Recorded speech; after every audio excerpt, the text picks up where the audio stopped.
Jadi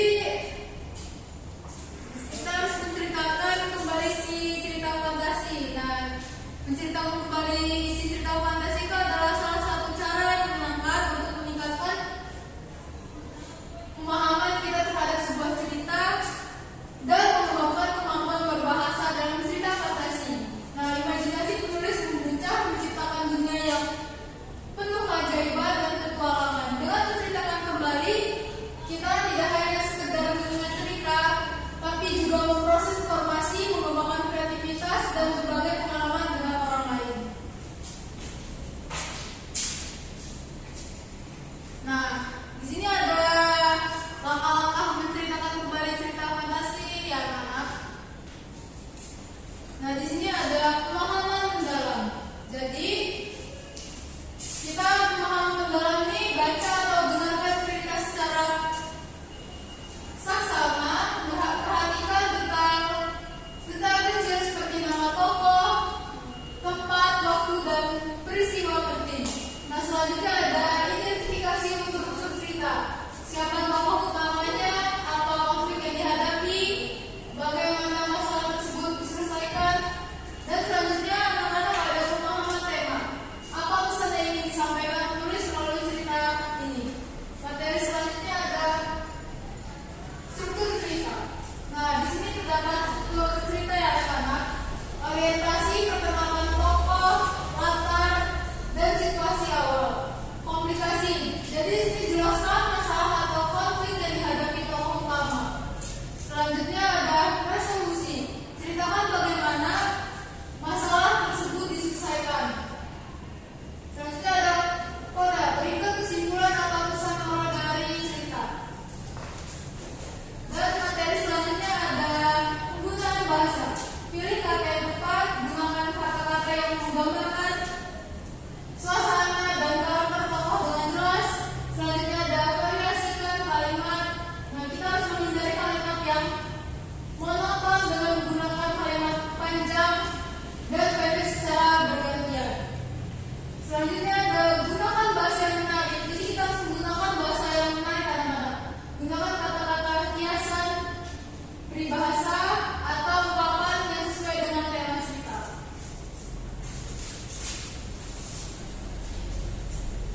Selanjutnya ada menambah sentuhan kreativitas. Jadi di sini ada imajinasi. Tambahkan detail-detail baru yang sesuai dengan suasana cerita. Selanjutnya ada perspektif. Ceritakan kembali cerita dari sudut pandang tokoh lain. Adaptasi, ubah sedikit alur cerita atau karakter, tetapi tetap mempertahankan tema utama.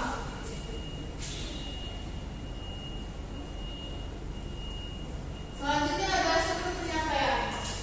Ada pendahuluan, perkenalan topik. Jadi kita harus jelaskan secara singkat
manfaat menceritakan kembali cerita badannya? Silakan.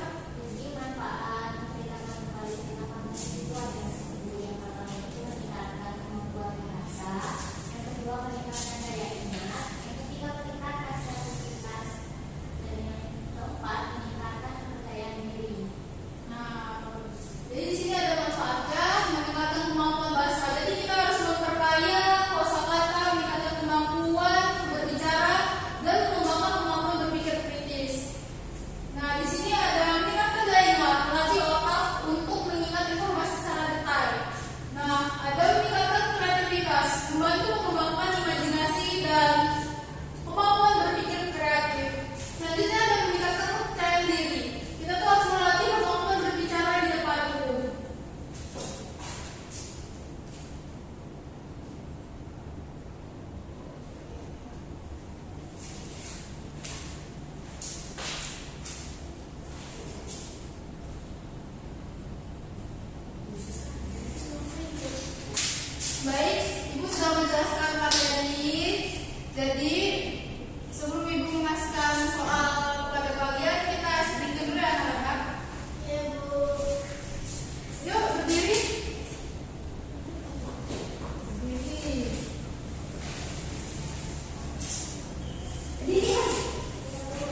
Insan.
sehingga peserta didik dapat memahami materi yang disampaikan oleh guru.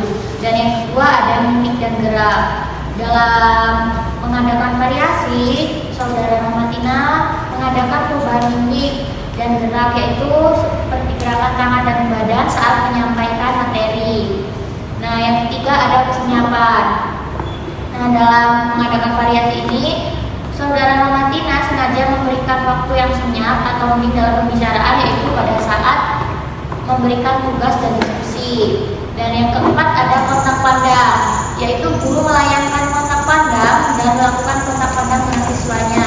Pada saat proses mengadakan variasi ini, Saudara Rahmatina melayangkan kontak pandang dan melakukan kontak pandang dengan siswanya itu pada saat menyampaikan materi.